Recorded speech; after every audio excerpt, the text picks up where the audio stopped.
Yes, you are now listening to the sounds of Sports Reports as ordered. Still preview season. We got a lot more to go. Tonight we're going to take it to the West. NFC West, that is. Finishing up the NFC before we get into some college next week. And I said we because I got with me the world-renowned, the world-famous, cool, calm, and collected. Raised in Texas, born in Virginia, raised in Texas. You know what I'm trying to say, y'all. Woo! You representing New Jerusalem right now. And he wanted me to let y'all know that bravery comes from New Jersey because it was Colonel Robert Johnson that ate a basket of tomatoes to prove to everybody that they weren't poisonous.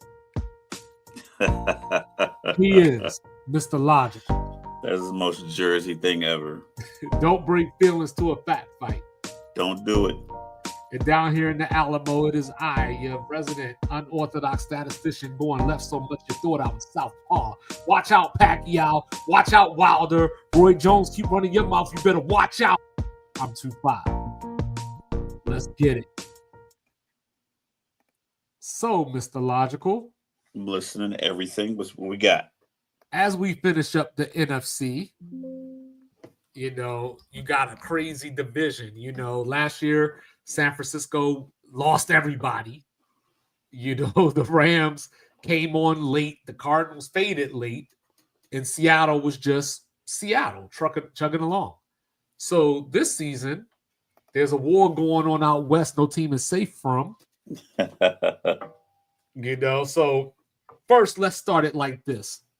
You know, as I was doing some research, I stumbled across something that, you know, I don't know how I even found it, but in the NFC West, the 49ers have the youngest defense, but the oldest offense. The Cardinals have the youngest offense, the youngest defense, or youngest offense, but the oldest defense.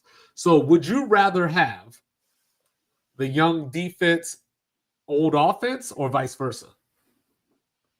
Young defense, old offense. So the youngest defense is San Francisco, oldest offense. Yes. Youngest offense, oldest defense is Arizona. Yes.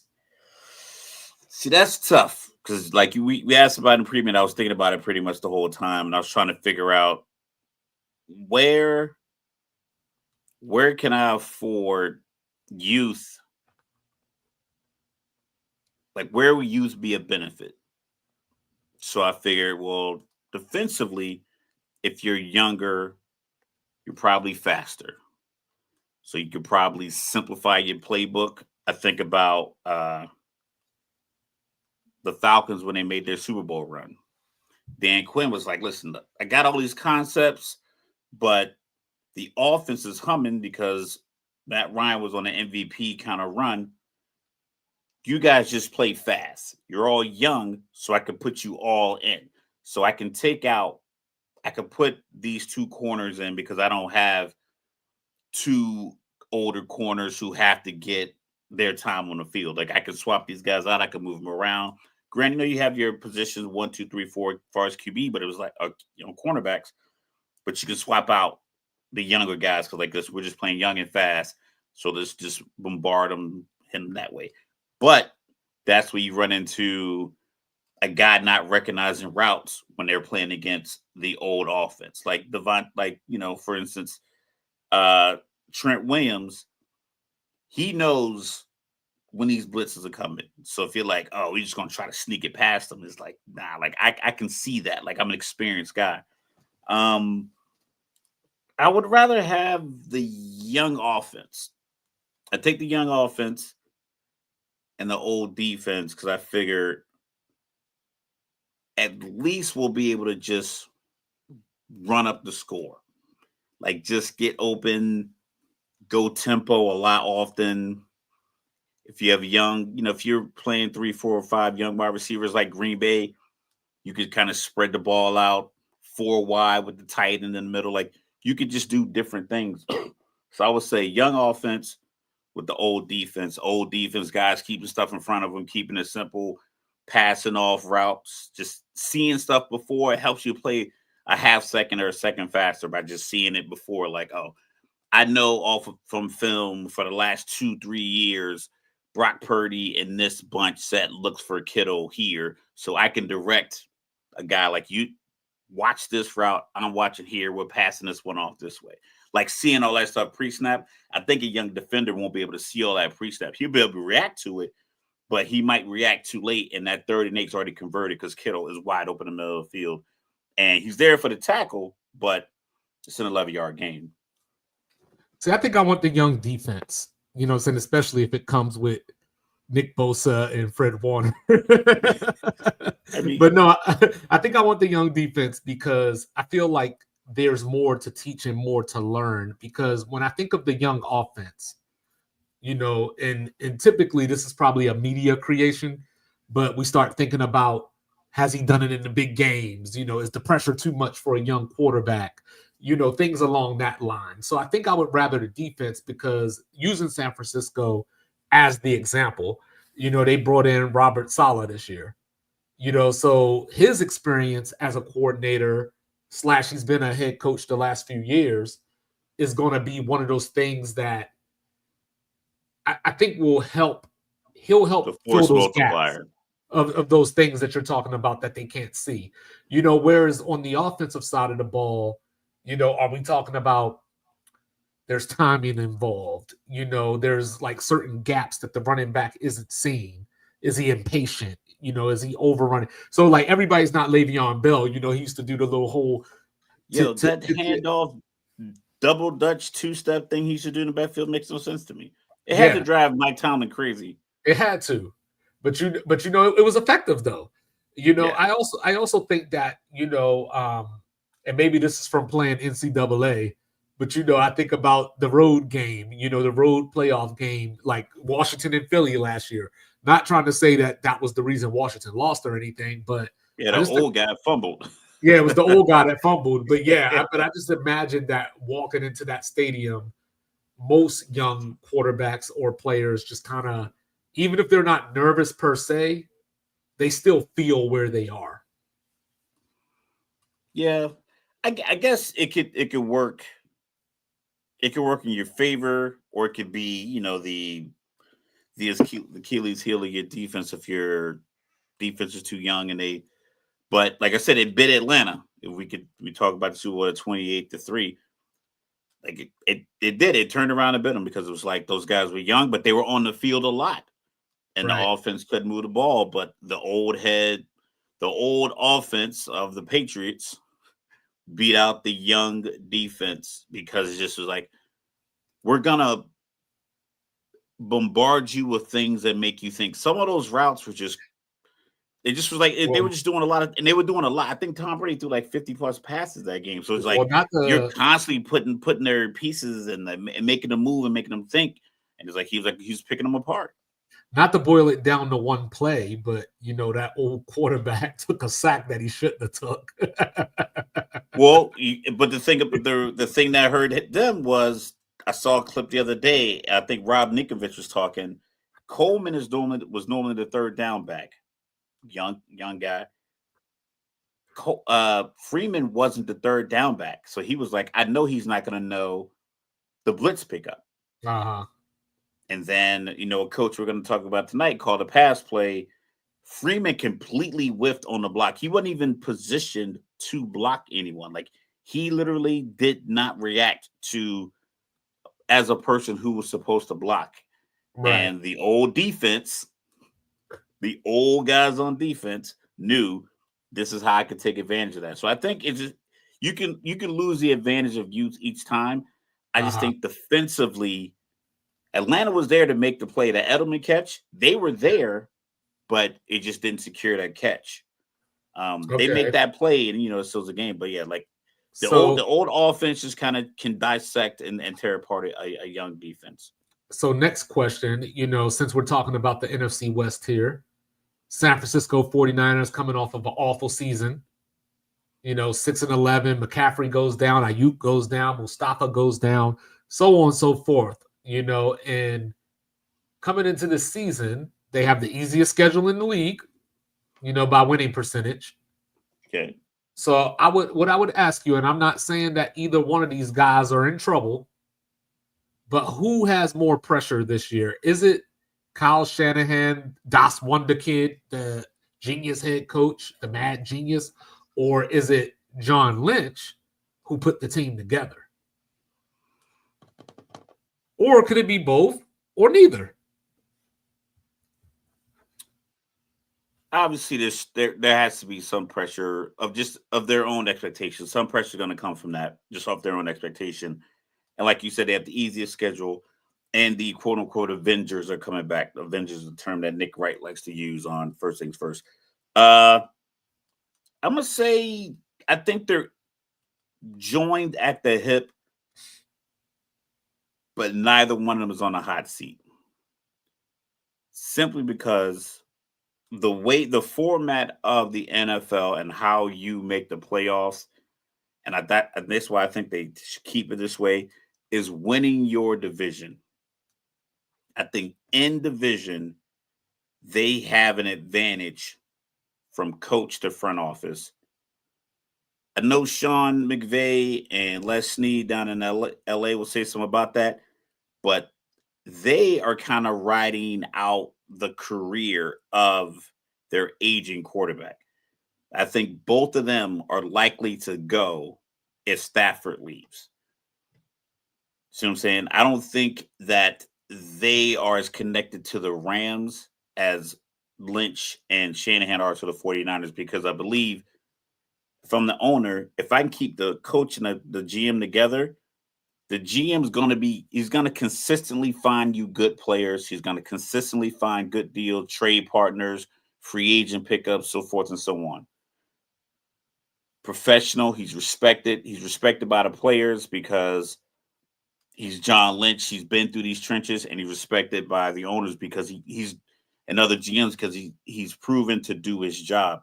I think Shanahan's in that same boat. It's unfortunate that the cliff notes of his career are all kind of surrounding the Super Bowl. And it happens. Granted, it shouldn't happen as much, but it does. You run up against It shouldn't Tom happen Brady. the same way. It shouldn't happen the same way, but it's like in the same sense, the defense has to make plays in some of these games. But if Joey Bosa stays home, Patrick Mahomes doesn't scramble for 6 yards. He has to throw it to Kelsey. You're mixing up the Bosas, huh? Oh, Nick. I forgot the MAGA hat. So MAGA Bosa and the other Bosa, the one looks like a cop. So if Bosa stays home on that RPO, then Mahomes has to flick it out sideways to Kelsey, run like a little flat route. And I don't know what defenders in that vicinity. I don't know if anyone's crashing down on Kelsey, and that's why it was open behind Bosa. But he makes that play, game over, Super Bowl champ. Same thing in the original game. If Garoppolo puts a better pass on Sanders, that game's over. And of course, we know all about the Atlanta opportunities to end that game.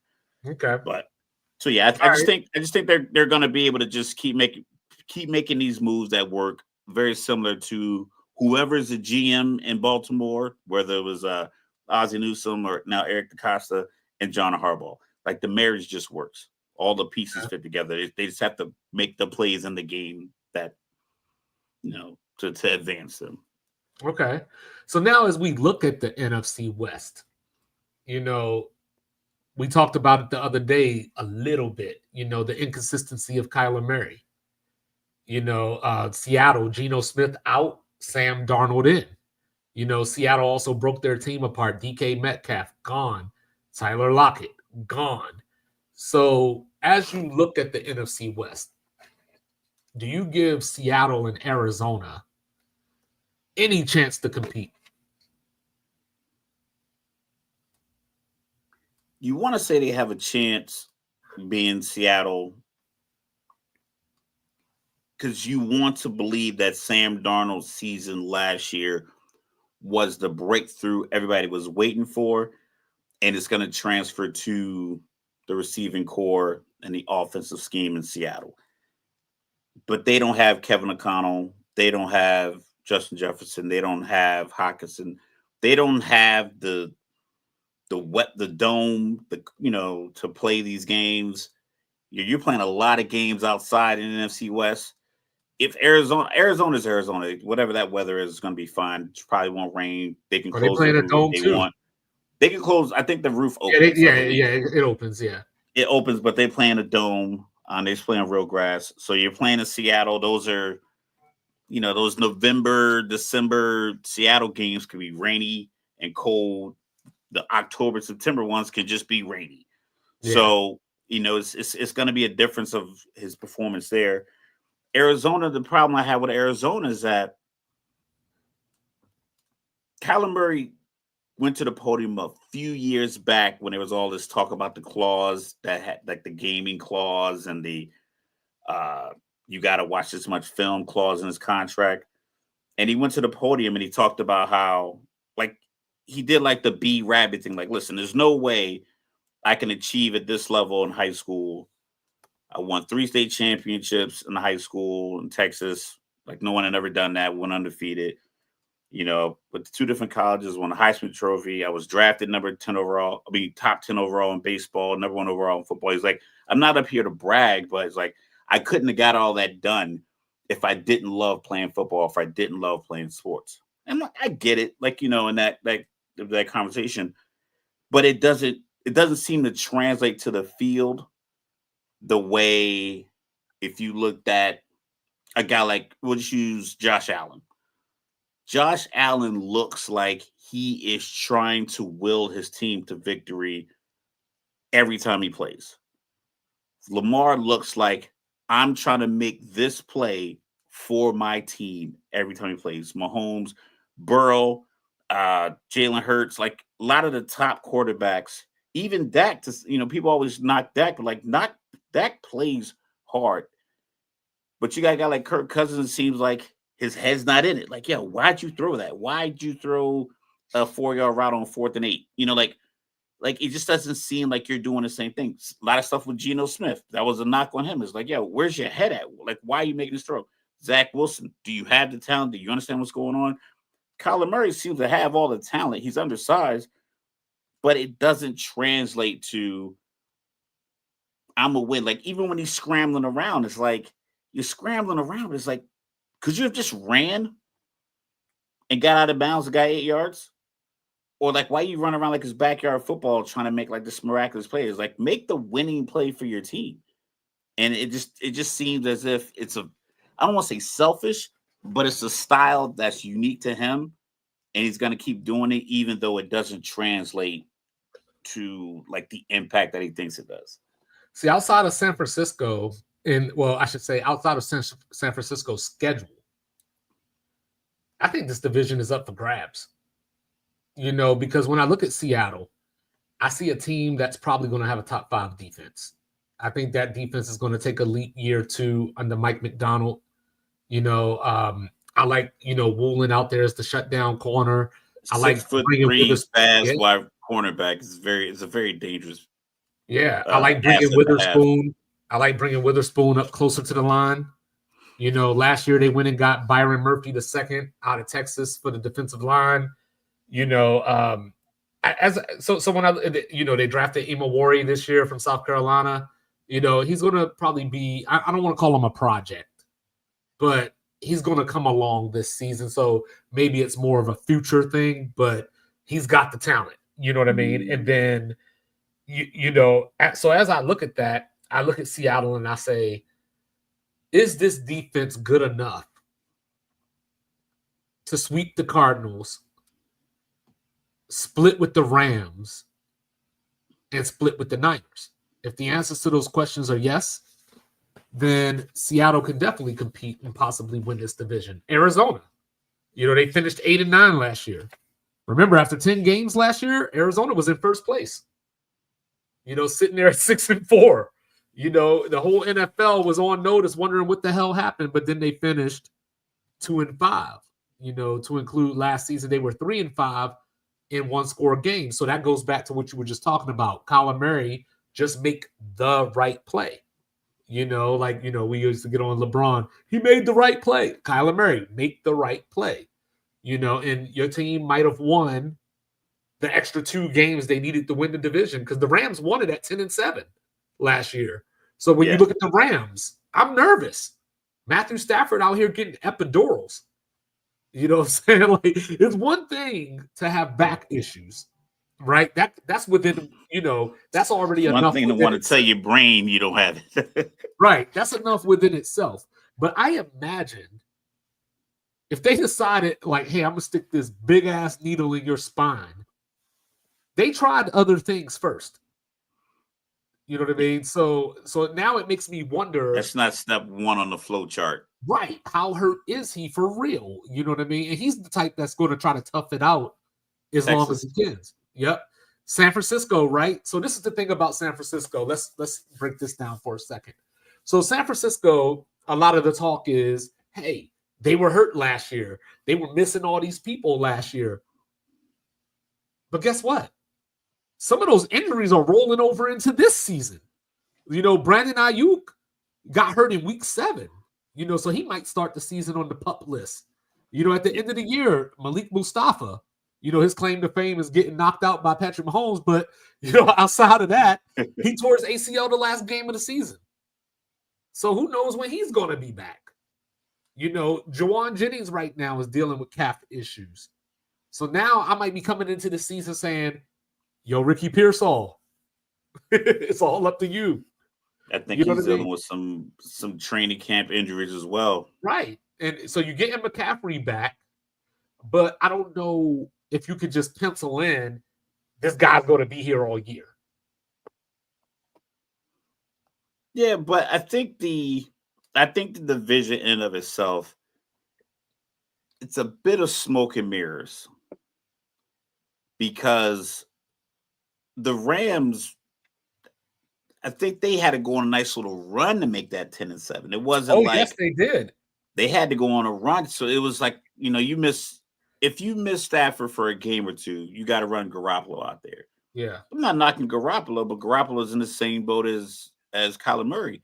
It's like, you seem to have the talent to make good plays, but in crunch time, it just doesn't seem like you make that play. And like I said, I like the Rams. I like where they are. I mean, we talk about Devontae Adams, Puka Nacua. I think any quarterback should go out there and have success, especially a guy who's been a quarterback in the Super Bowl like Jimmy Garoppolo has, Pro Bowl quarterback, learned under Belichick and Bill O'Reilly, and and then went to Shanahan. So like he has years of real quarterback experience. Right. And just I don't know how that marries with Devontae Adams and him going to go after. I know he all saw the receiver episode where he was like, I've never been hit this much in my life because Jimmy was throwing slants into the fucking murderer's row. But yeah. Well, to put clarity on what you were saying, the Rams started 1-4 and then ran off 9 out of 11. You know what I mean? And so the Rams are one of those teams that the statistics don't do justice, because when you look at the Rams, you see offensive talent. When you look at the Rams, you see Jarrett Verse, Braden Fisk, Kobe Turner on defense. You know what I mean? They added Chris Paul in the draft. Not that Chris Paul, obviously. But when you look at the Rams, but when you look at the stats, they're middle of the league. So they were they had that game against Buffalo where they had 44 points. Right. They gave up 255 to Saquon. And then the next week, I think they scored 13. And then 19 and 12, and then in the playoffs. But even with that being said, if Jalen Carter doesn't beat the guard and the center in that snow in Philly, Matthew Stafford's probably throwing a touchdown to Puka Nacua on that drive, and they're going to be up. Yeah, that's the point. Possibly hosting the NFC Championship game. Hoping the NFC Championship game, 6 or 7 days later. So that's the fool's gold part I'm talking about. Is and that's the thing. Like the Rams last year were 7th in turnover margin, so that's where they made their bread and butter. They just got the ball back. And coming into this season, some of the concerns that I had about the Rams last year still exist. I brought up, Verse and all those guys. But what about the back end? I like Darius Williams, but I'm waiting for him to show me something. But when you're solid up front, like I said, as a fan of the team that's rarely solid up front. Yeah, if you can if in your 17 regular season games, if you could put interior pressure on a quarterback to where he can't pat the ball a couple more times and look to another read and go back to a guy, then you'll be all right. Like the corners are on an island all the time. It's probably one of the most difficult. Like I know people say quarterback's the most difficult position. Yeah, I ain't seen no Excuse me. quarterback trying to keep up with Jamar Chase. Yeah, the quarterback position is difficult. I think corner is on par with that because it just doesn't get talked about because a quarterback can be torching everybody. Yeah. And like so he's getting the safety beat, the wide receivers getting open. So it's like, but that corner, like I said, a corner out of position or any kind of DB just out of position, a half step or leaning too far inside, a good quarterback is going to take advantage of that. So like it's going to show on film. You could get yanked quicker too. Like you don't get the opportunity to make that many mistakes. That's another part that makes it difficult because you're like, a hold here gets them a first down. You get beat, you got to grab them. It's a spot foul. If you're out of position and you get beat, you're the last line of defense is a touchdown. So it's like, I think the pressure is on. A quarterback throws an interception, 10 other dudes can still make the tackle. And it's like, right. All right, now defense comes back out there. But if, Ramsey falls for a pump fake and it's no help, that could be, that's a ball game. Right. So I think corners are difficult. But like as long as you get pressure up front, it makes it easier for them. So now this is the compound. So Stafford has the back issue. Left tackle. Blood clots. So his season is up in the air. And this is something that he's dealt with before. This isn't the first time with the blood clots. But, right now they're saying that, they're in his leg. So, I don't know what the difference is as far as it being there versus where Wemby had it. What's worse, whatever. But so you could be compromised Stafford and a new left tackle. You know what I mean? So that's where it kind of gets fuzzy for me because looking back at Arizona for the Kyler Murray stuff that you were saying, I can't disagree with any of it. The only thing that I'll offer is, even with all that being said, they were 11th in total offense. They were 7th in rushing. So it doesn't necessarily have to be Kyler Murray to use the thing that you said. It doesn't have to be, hey, Kyler Murray, go out here and do what Josh Allen does because he can hand it off to James Conner and Trey Benson. This is year 2 with Harvin Marison Jr.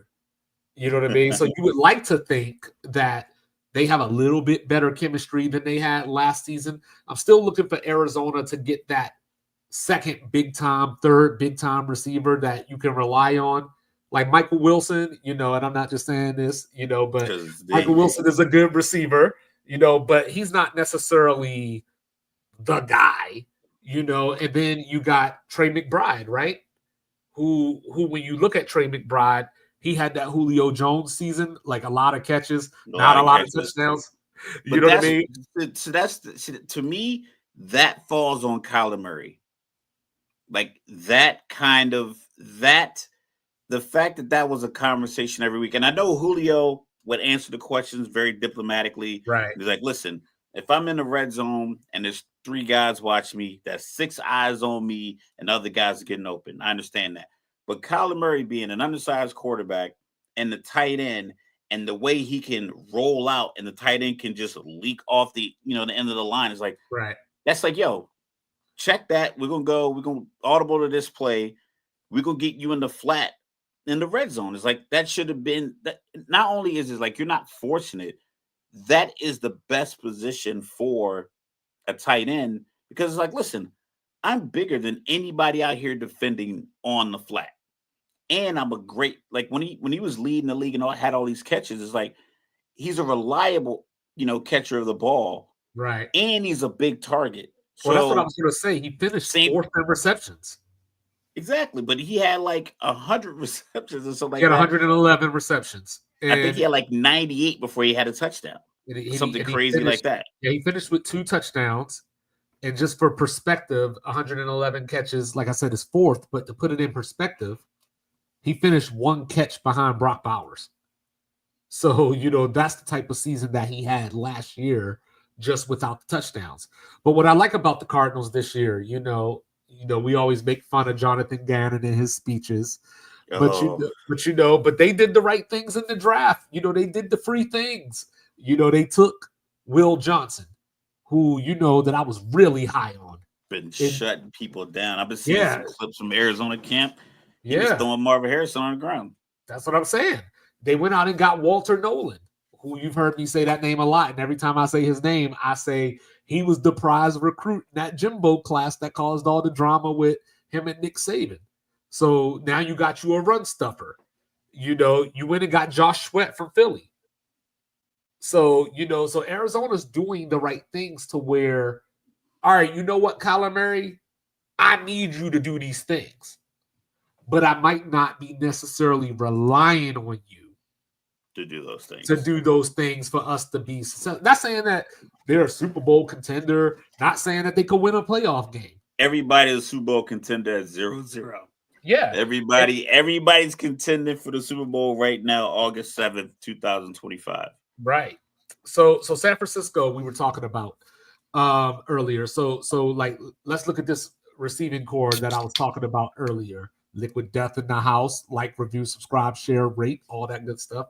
I talked about Jawan Jennings and the injuries he was battling. You brought up Ricky Pearsall. Right. So man got shot and played football a few weeks ago. Right. Brian Robinson style.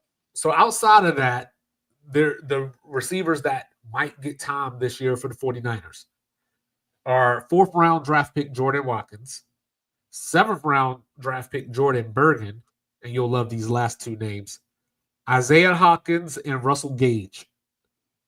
Those are the guys that might be filling in until Brandon Ayuk gets back and the depth chart takes its natural position.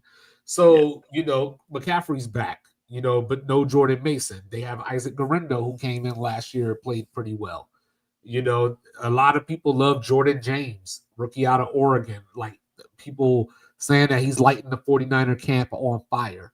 So we might be seeing something where the 49ers are, I don't want to keep using the Bengals, but, the 49ers are becoming offense centered now, but they still have Robert Saleh on defense as the coordinator. They still have Nick Bosa. They still have Fred Warner. They got my guy, Renardo Green, in the secondary year 2. They got Lenore, who's been out the last couple of days out of practice as well.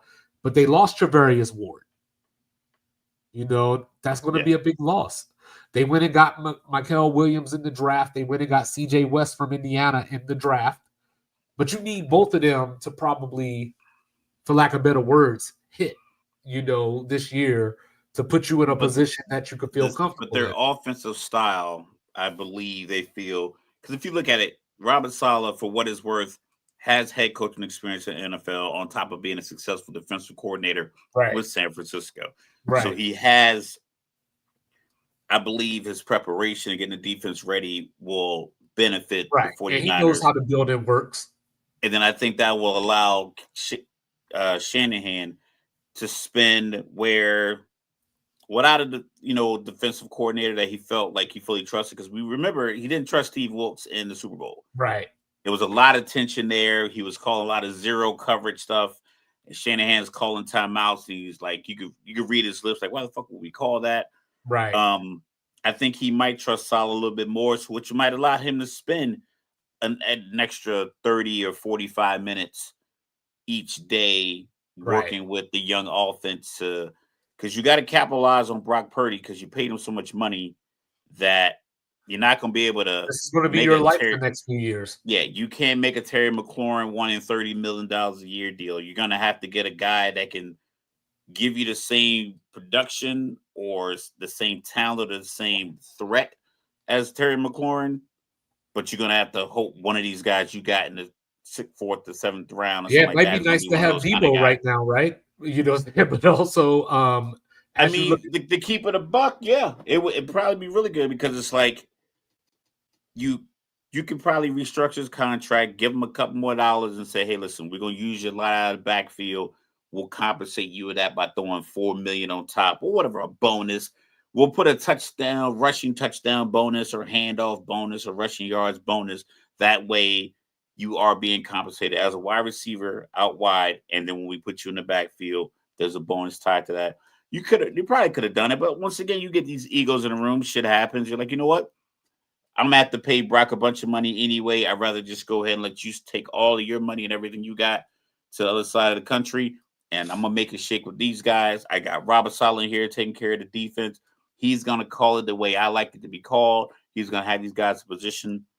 So, like I said, I like what San Francisco is building because with San Francisco and their mini pseudo rebuild, I think they kept the core of the identity together, and Right.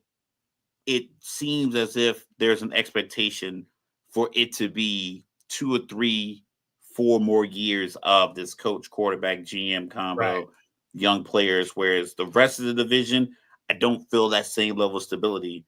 And see, and this is one of the wildest things I've heard this year, So also, on defense, the 49ers lost Hufanga and Greenlaw, Yeah. And so the thing that I heard was on the Pushing the Pile podcast is that in free agency this year, the NFL teams around the league spent $49 million to get 49er players. So the players that the 49ers lost, like they spent $49 million to get those players. I just thought that was one of the craziest things I've ever heard. You know what I mean? So San Francisco is going to have regression. You know what I mean? I just think that the rest of the division isn't necessarily in a position to, overtake the hill, if you will. I think the rest of the division, to potentially include the Rams with the staff injury, I think they're more likely to be 7-10 versus 10-7. Whereas I think San Francisco, you could probably book them for 10-7. So 10-7, 11-6, just in my opinion. Like I said, just off of like the like their past success, the schedule being pretty easy, right. and So them kind of retooling with more experienced players. Off top, I'm giving the 49ers 8 wins before I even start thinking. You know what I'm saying? I don't think they're going to win 13 games or anything like that. That's not what I'm trying to say.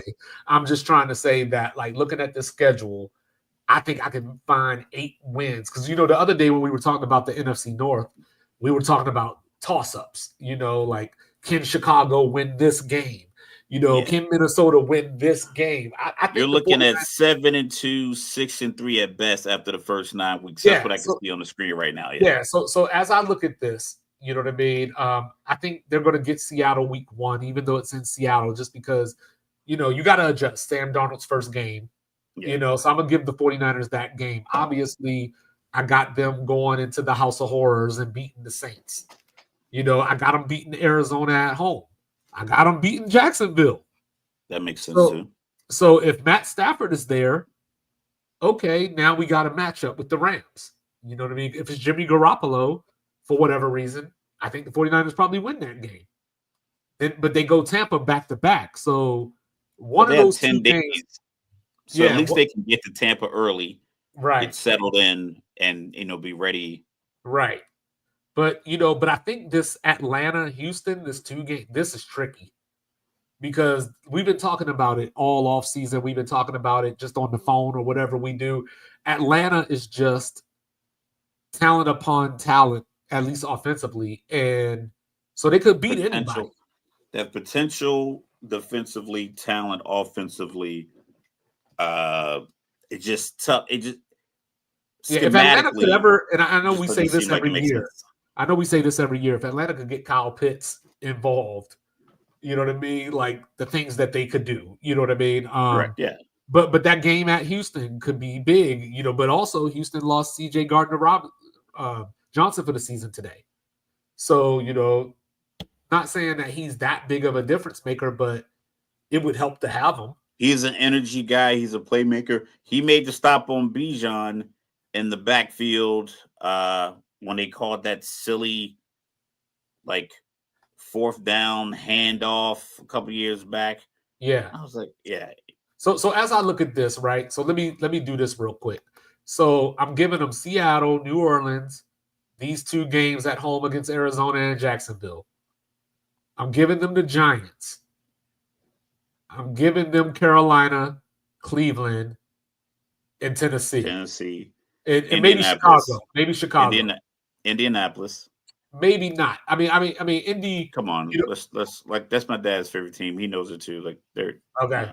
Well, if that's the case, they don't have any defensive playmakers really, or difference makers, and no offensive playmakers, and they're gonna have a year-long quarterback controversy. Well, hey, they picked up Charvarius Ward. You know, they picked up Cam Bynum from Minnesota. So if nothing else, the secondary will be better. Difference maker, not just good players, but I'm just talking. Fred Warner's a difference maker.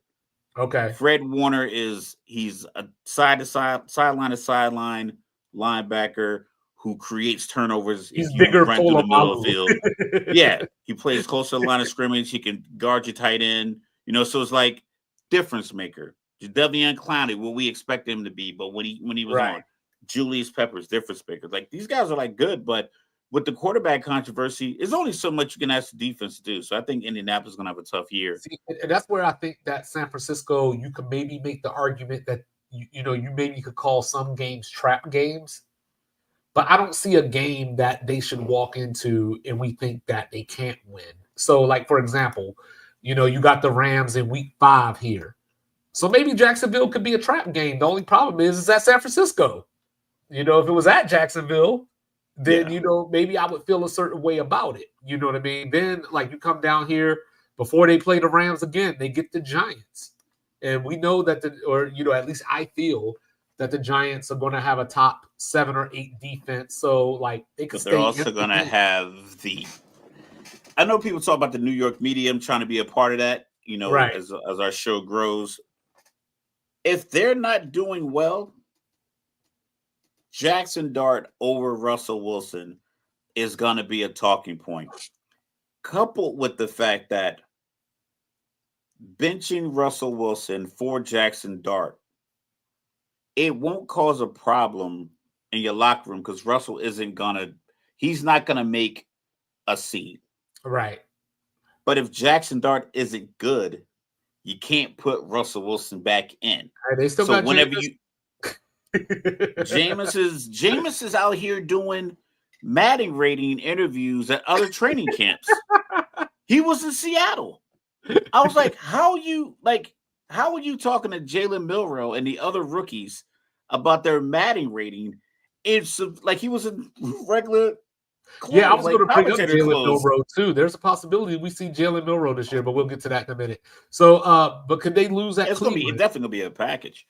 Could they lose at Cleveland? Like just, coming off of Thanksgiving, cold weather, California team coming in there. I mean, early game. Yeah, we can't laugh because they lost last time they went to Cleveland. So they got the Monday Night Football. That's kind of brutal. They have Monday Night Football at home in Cali. They got to get to Cleveland by Wednesday. So Tuesday morning when that game's so midnight Tuesday when the game's over, everyone takes Tuesday off and then they're flying Wednesday to Ohio, or do you practice at home Wednesday, at home Thursday, and then you fly in Friday? We talk about those cross-country flights. I think part of it will depend on what, like I was saying, the weather. If it's cold in Cleveland, it might behoove you to get there earlier. Or stay in California. No, I want you to go there and practice in the elements. You know what I mean? So that when Sunday comes, that wind ain't surprising you. Or, you know what I mean? If it's snowing or something like that, like you get acclimated. Yeah. You know what I mean? Is my thought. You know what I mean? But then they get their bye week late. So I like that. You know what I mean? We talked about how young the defense is. So they got some legs. Brock Purdy will be fine. You get a week 14 bye. Like we talked about the other day about how we felt like who had the easy schedule the other day. We were talking about it wasn't Minnesota. I'm trying to think because I remember thinking like whoever we picked, Green Bay, right? Yeah, it was Green Bay, the way that it lined up as far as they play a lot of good teams, but they're not together. Yeah. This Tennessee, Indianapolis, Chicago, Seattle to end your season. That could be 4 wins right there. 4 wins in a row. So like, why you playing? San Francisco could, if everything clicks, they could go 12-5. 12-5. A very unstressful 12-5 too. Yeah, like that's not like a lot of. It's not gonna be a lot of games where they win it. It's gonna be some serious blowouts or some games where they have it in hand. I believe. I think that's the best case scenario is 12 wins, and I think the worst case scenario is more injuries. And you end up winning 7 or 8 games. So then from there, wrong button. Then from there, you got the Rams. So let's check out what the Rams got going on. So week 3, they go back to the scene of the crime. Sometimes it's just not worth it to win your division. It just the NFL does a great job of parody. I think they do a better job of it than the NBA. Baseball is baseball. Like whoever has the best pitchers, the best hitters are going to win. So however they get to your team, if you buy them or whoever's performing, hockey, same thing is like, is your goalie hot, is your best goal scorer, on point, how's your defense? But the NFL is like, listen, you want to win, you're going to lose some players because when you win, other teams buy your players off of you. Yeah, and you got to pay next year. Then the next year, you have to battle the success that your previous players created, or you got to pay a lot of your players, which then diminishes your roster.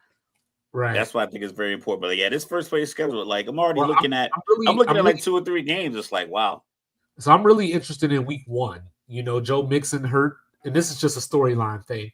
Joe Mixon hurt, Nick Chubb stepping up to the plate, so I'm excited for Nick Chubb, after that injury that he had, want to see him do well. So I'm definitely interested in that week 1 game.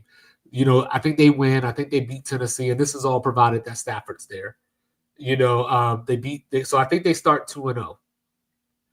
They go up to Philly, and to some degree you could call it a toss-up, but I'm inclined to give it to Philly. Then you get the Colts at home, potential, trap game, of course, because you got the 49ers. But the problem is that you get your 10 days. But then you go to Baltimore. Correct. So then you get Jacksonville. Bye week in week 8. Jacksonville, where's that? That game's overseas, right? Yes. Yeah, it's overseas. So Jacksonville's home away from home, if you will. London? I believe so. Then you got, coming out the bye week, you got the Saints, so you'll get back on track, whatever, you'll come back. Hold on. Go back to the Jacksonville one real quick. So they get their 10 days. Then they play at Baltimore on the 12th. And then go overseas. Just fly. Yeah, at least they got hooked up there where they can just fly out of BWI. Well, so I'm gonna do the Max Kellerman thing real quick because I used to love when he used to say this, and I've always wanted to apply it, but I feel like this is the right time to apply it.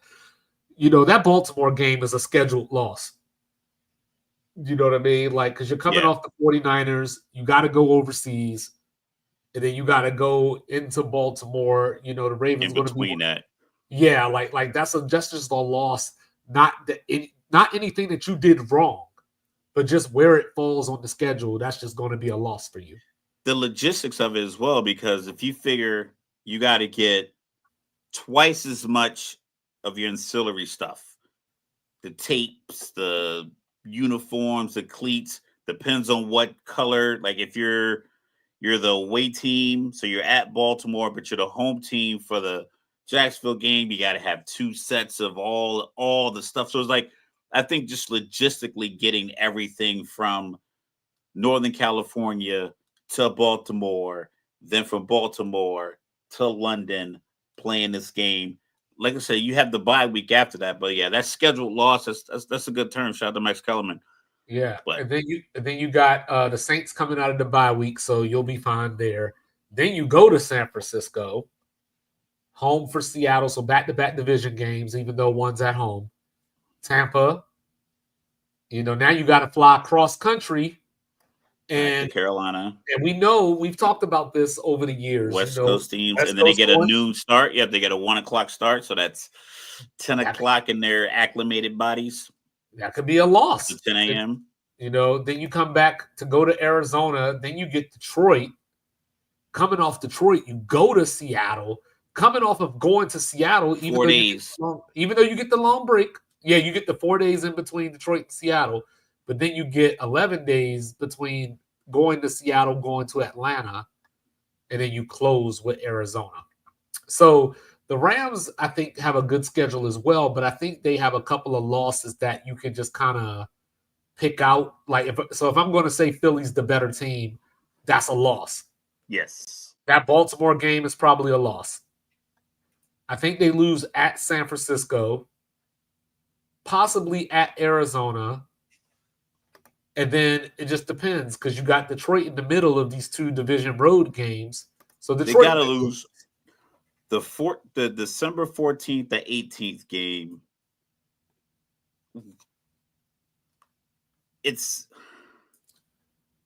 I know they played Detroit tough, and they've been like pseudo rivals for the last few years. You got the Jared Goff connection. I know he always wants to play well against LA. He doesn't always do, but you could tell like that conversation comes up every time. Right. Luckily, it's like for the Rams, it's not back in Detroit where the fans might influence the way Stafford plays. Not necessarily like a negative, but it's like they could cheer for him, or they could boo him, or he can go out there and try to do too much because it's looking like this might be my last year. It's December, but we're still in the playoff hunt. Do I check to this Devontae Adams go route too many times? Just little things like that. So having 4 days between that emotional game, like I said, if it wasn't Detroit, and then going and playing a road division game 4 days later, and I mean it's a Thursday night game, so Seattle definitely has the advantage just being at home, because before that game, Seattle plays at home against the Colts. So it'd be different if Seattle was coming off the road, but since they're at home as well, that game before, and they get to stay at home. And the game before it's a, like I said, the AFC South, we talk about that team or that division a lot. Indianapolis could literally be, just kind of holding on. Yeah. They might have some wins because I said we haven't checked their schedule yet, but it doesn't seem promising as we look at it right now. Yeah. And to your point, you know what I mean, when we were talking about the 49ers, what's the weather going to be when the Rams go there? Oh, it's going to be cloudy and overcast and raining. You could book that. So, it won't be 65 and sunny. Yeah, so Anthony Richardson is day-to-day. They're going to still give him snaps in the next preseason game if he can go. He would not be playing another game in the month of August if I was the daughter of Jim Irsay, who's now the owner of the team. She's like, oh, no, we're good. But the Rams also brought in some other weapons. Devontae Adams gets the focus, but my guy, Western Kentucky, Tyler Higbee, has been hurt a lot over the years. So he's in a contract year this year. They went and got his replacement, Terrence Ferguson from Oregon, who people are really high on. We talked about Devontae Adams. Obviously, Cooper Kupp is up in Seattle now. But the guy that I got my eye on for the Rams, or two guys actually, one on offense, one on defense. One, Kanata Mumpfield, who not only has a great name, but, he's a pretty damn good player out of Pitt, wide receiver. I like him to end up as the third receiver before the season is over. On defense, they got, so I keep saying it, right? Braden Fisk, Jared Verse, Kobe Turner. I talked about Chris Paul earlier. They got Puna Ford. And now they went out and got Josiah Stewart from Michigan, who might have been the best pass rusher in this year's draft. So the Rams going to bring the heat if nothing else. What can they get out of Emmanuel Forbes? You know what I mean? Hopefully he's made his way to a Wendy's by now. That's all I got for him. You know what I mean? But, so there you go. This is the Rams schedule. So now let's move on to the desert. Look at the Arizona Cardinals. Yo, this Sweet Reaper. Yeah. You like that? It's legit. Sweet tea, agave, and vitamins. Yeah. So perfect. Only 20 calories. Yep. Yeah, I got this mango, 10 calories, So looking at the Cardinals schedule, and this is just me being optimistic. Best case scenario, they could start 4-1. That's the best case scenario. Beat the Saints. Carolina's going to be a toss-up, but it's at home. I'm looking at 5-2 before the bye week. That's what I'm saying. It could line up. It could. But we talked about this. They started 6-4 last year. We're in first place, and then they went 2-5 the rest of the way.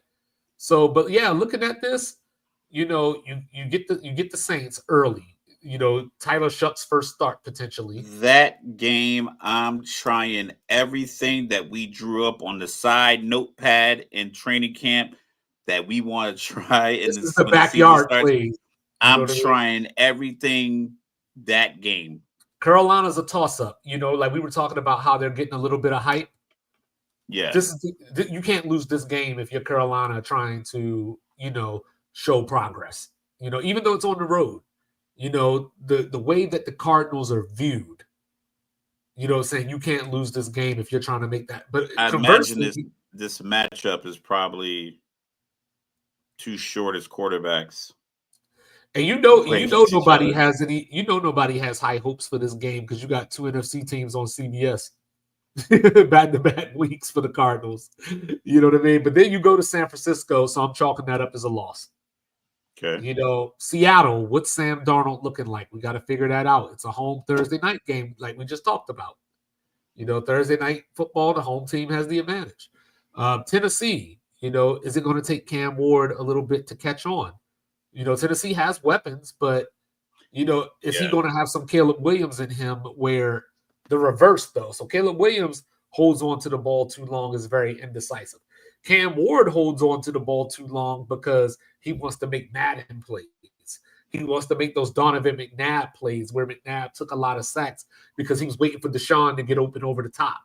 You know what I mean? Could Cam Ward fall into – because at Miami last year, that was one of my concerns about Cam Ward. He would just run side to side. He'll run in a circle, waiting for something to happen. And then he'll finally take off and get 3 yards when he probably could have got 8 if he took off in the first place. So is it going to take him a few games to adjust to the NFL speed? His confidence doesn't need to be adjusted because everything else got him, he's going at it, but he's confident and he's humble. I like it. I like it a lot. He got that. I got Green Bay beating them, even though it's at home. But that Colts game, same thing I was saying about Carolina. If you're the Cardinals and you want to prove that, you're on your way, you can't lose that game to the Colts, regardless if it's on the road or not. You can't lose that game. Then you got the bye week. They get Dallas on Monday Night Football, which is odd to see the Cardinals on Monday Night Football. But you got to give everybody at least one. But the Cardinals have had the Cowboys number lately. We saw this. Was it 2 years ago? Yeah, they had no business beating the Cowboys that game. Yeah, that's not an automatic thing for Dallas. Knocked me out of my like you do that little elimination thing. Survivor or whatever. Yeah, I'm like, this is a shoe-in. Yeah, so you got that game, but then it gets tough, right? Because you go Dallas and at Seattle back to back, so that's tough. That's tough. If you can get the Dallas game, awesome. If you don't, then you got to try to go up to the Pacific Northwest and get a win, which is going to be tough. Then you get San Francisco at home, so they could start out like you said 5-2, but they could lose all 3 of these games. It'd be 5-5 and Yeah. Jacksonville. And then you start hearing the media out there, the local media. Granted, it's not the New York media, but you start getting the media talking about, is this last year all over again? Hot start, and then now we're going to falter coming down the stretch because the schedule gets tougher. So then you got Jacksonville, at Tampa, home for the Rams, at Houston, Atlanta, at Cincinnati. Like, at Cincinnati is random as hell before closing your season on the road against a division opponent.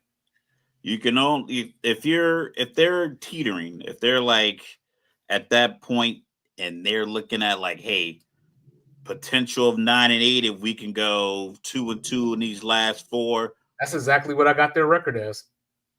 Cincinnati locking up whatever playoff position they're in is probably the best thing for them for this Week 17 game.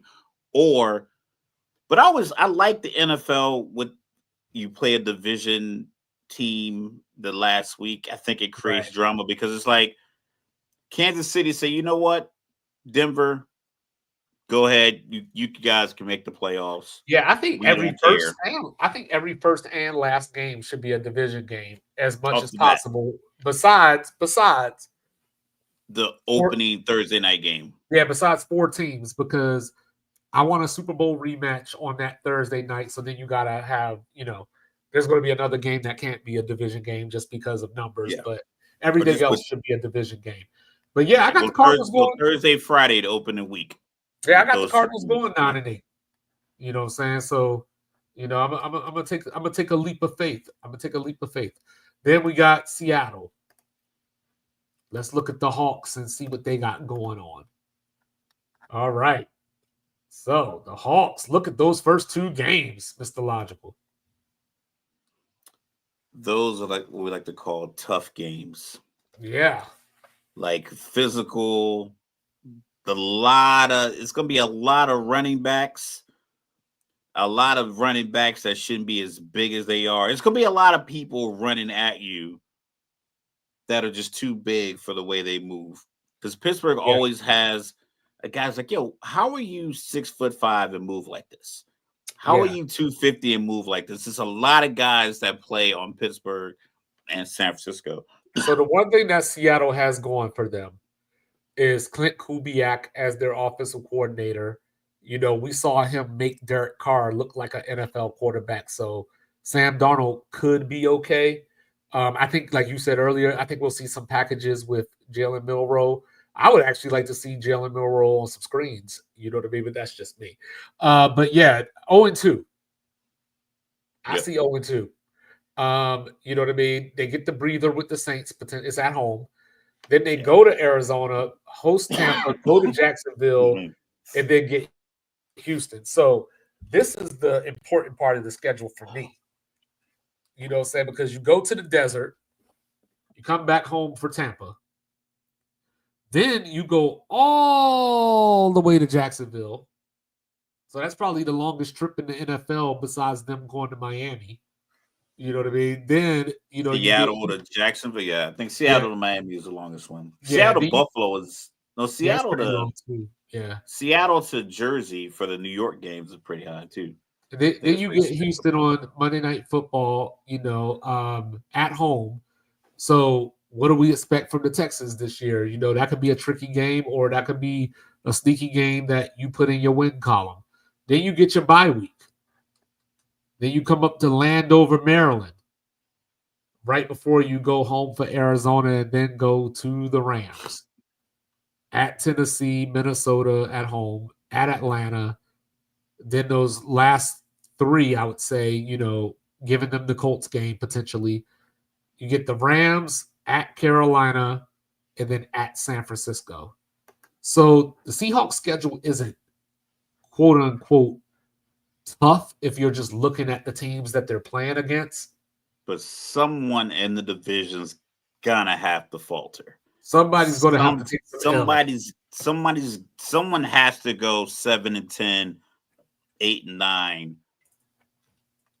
It's inevitable. Like they all have enough. I think they all have enough talent. I think they're all in the position to where Arizona, I think, is probably in more of a they are a bad 8 weeks away from just scrapping it and going into and expecting to go on a rebuild next year. But their first 8 weeks, might net them 5 or 6 wins because of the way the schedule lays out. So Right. I don't know if they get to that point that early on in the season. So I think they're going to have a good run starting off. Yeah, I and think Arizona does Seattle, the damnedest things. Like we were talking about how they beat Dallas. Remember when Kyler Murray came back from the injury and they went up and put 35 up on Philly and won that game? yeah, it just didn't make any sense. They beat the 49ers last year before the injuries took over. Yeah, so it's just like that's the piece, like because Seattle, I think they feel like they have their pieces in place. They got their coach. You want to see how that goes. Getting Sam Darnold, I believe he got like a 3-year deal. I think he got pretty much the same deal. Gino got like 3 years, 135, 140, somewhere in that range. Let's see. He, I don't feel is your long-term answer. 3 and 100. Yeah, it was 3 and 100 and a half. Okay. So that gives you opt-out room in a couple of years. So I think they're still looking at like, hey, we might need to plan on Jalen Miro in a year or two. So I think this season can kind of give them that, are we in that position where Sam Darnold is our bridge quarterback now? Right. But the Rams, they got to be looking towards the future because Stafford doesn't have 2 full seasons in them. Right. Like this is more likely going to be his last year because I think 2 years ago he's ready to wrap it up. Right. So after this year, like the expectation is if when he goes, McVay goes, and then San Francisco, I think I think they're locked in. So that's why I feel the division is going to go the way that it is because someone's going to have to be somewhat below average. All right. So what's your order? I'm gonna go San Francisco, Arizona, LA, Seattle. I just don't feel like LA gets 17 games out of Stafford. I think a couple of games of Garoppolo, and I think they dropped those games. You took my shit. You know what I'm saying? Yeah, so Yeah. I got the 49ers at 11 and 6. I got the Cardinals 9 and 8, right on the playoff doorstep. I got the Rams at 7 and 10. And I got Seattle 5 and 12. 12 seems like a lot. It does. 12 seems like a team that doesn't have. That's what I mean about this division. I don't think they have a team in the division that is. I think 12 losses is a team in shambles. Well, it depends on. Well, a lot of this, like, it depends on Stafford. Think they don't have a bunch of games where they just walk. Like we talked about, like Philly. Philly walks into every arena this season with a definitive talent, performance, expectation edge than their opponent. Right. Every single week. Buffalo, when we talk about them, they're probably going to feel the same way, especially in division. Baltimore is going to feel the same way. I don't think anyone in this division can walk in and like, yeah, we are this much better than our division opponents. They're toss-up games. One team is better. One team is going to be on a better roll. One team's going to get, better performance out of their rookies, whatever the case may be. But I don't think anyone can walk in and be like, yo, Seattle won't play. Minnesota won't walk in and be like, Seattle's going to be like, you know what? Yeah, we definitely have an edge in almost every facet of this game. And that's why I think 7 and 10, 8 and 9 for the 3rd and 4th place teams is more realistic. Just because 12 just seems like 12 is what we think the Giants might get to if they're lucky. Well, it depends on Stafford because I agree with you that he probably won't make it 17 games, but it depends on when he goes out. What if he goes out in week 3 or 4? Yeah, but like even with, like I said, Garoppolo's still gonna McVay in the Devontae Adams, Puka Nacua. Devontae Adams will kill somebody. He will definitely not play with a hamstring if Jimmy Garoppolo, he's not running any slants. So listen, I'm not running anything inside. Everything is outside the numbers. Right. But Garoppolo is a capable quarterback. A lot like he's like capable like a Tyrod Taylor. Like Tyrod Taylor coming in, you have a 4-game stretch of like I know this is Seattle schedule, but just hypothetically, you got a 4-game stretch of Arizona, LA, Tennessee, Minnesota. Tyrod Taylor in the game. You can expect to go 2-2 in here, maybe 3-1 if you keep it simple. I think Garoppolo gives you that kind of confidence if Stafford's out 3 to 6 weeks.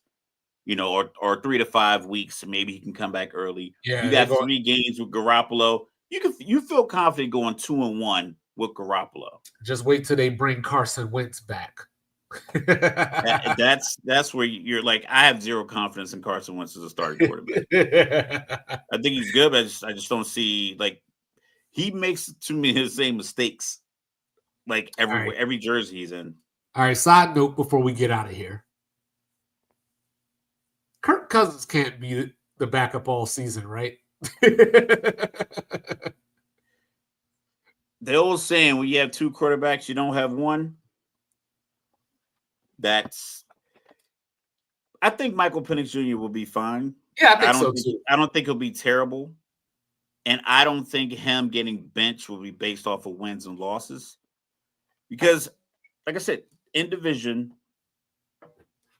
it's close. 9-8, 10-7 is going to win the division. So as long as Atlanta's on track to be in that space, that like, listen, are we an 8 to 10 win team with the way he's currently playing as they reassess each week? Right. If they feel like, hey, this past Sunday he went, 21 for 31 for 270 yards, 2 touchdowns and a pick. We won that game 20-17. Yeah, it could have looked better, but are we trending towards these 9 wins we think we need? I think 9 wins is a pretty solid number as far as expectations. And can we win a couple of these toss-up of the other 8 games? But can we assure 9 wins? Because with Kurt, I felt like even after they won the game against the Raiders, it didn't feel like the next week he was going to be able to perform. It just didn't feel like he was going to be the guy to get us over the hump for the final 4 or 5 games. Right. And then last thing from me, Seattle, get my guy Torrey Horton some snaps. You know what I mean? In case people don't remember who Torrey Horton is, he's the Colorado State receiver that lit up Colorado in that overtime game. So, get my man some snaps. He's a rookie this year, along with Ricky White from UNLV, known for blocking punts. So I expect some special teams, plays from him this year. So it's not that I think that Seattle's bad, because obviously I talked about how I think they're going to have a top 5 defense. Yeah, and I think that's going to be the defense and the rain and home games. I don't trust Sam Darnold. But that's what even after last year, I still don't trust him. I don't think he throws you. I don't think your lack of trust in him. I don't know if it correlates to 12 losses, because the defense, you have the home field advantage at some point, and then now that $100 million, $33 million a pop. I know they're owned by the Microsoft people and they have a lot of money, but it's like, listen, they have a lot of money because they don't just waste it. And you don't want to throw a rookie in there in that environment with the expectation. Because that's what's going to happen in Atlanta. Atlanta's going to have a guy starting over a guy on the bench getting paid over $30 million. Right. So it's just, you don't want to repeat. My mom used to tell me, she's like, baby, pick up people's good habits, not their bad habits. Atlanta's the league's bad habit right now. Like, don't do that.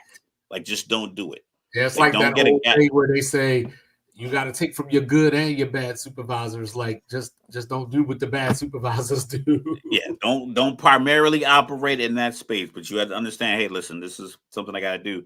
And that's the thing I think Seattle will be fine. Like I said, you talk about the defense, the weather. It's going to be some games where they have Tennessee at home. They got the Rams at home. They got Washington at home. On the road. Okay. So they got Minnesota at home, Yeah. Arizona at home, Indy Indianapolis. at home. Who else? Go to the top. They got See, Houston at yeah. home.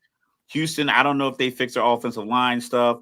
So Tampa Bay at home. They have opportunities. Well, I think that weather still might be legit. So starting like October, maybe it gets a little chilly, but you have a couple of warm weather teams. You got a couple of dome teams coming into Seattle. Maybe the strip sack happens. Maybe the fumble happens because of the rain. The tip pass, it slips up. Like that kind of things because your defense is going to be there. I don't think the defense is going to allow them to get 12 losses, even if Sam Darnold plays, average. I think they'll squeeze, 7 or 8 wins. But like I said, I think every team is going to be around that's the average. good news for the And San NFC Francisco West. just has the easiest schedule, and they're going to be able to squeeze off a couple extra wins. That's the good news for the NFC West. They play the AFC South.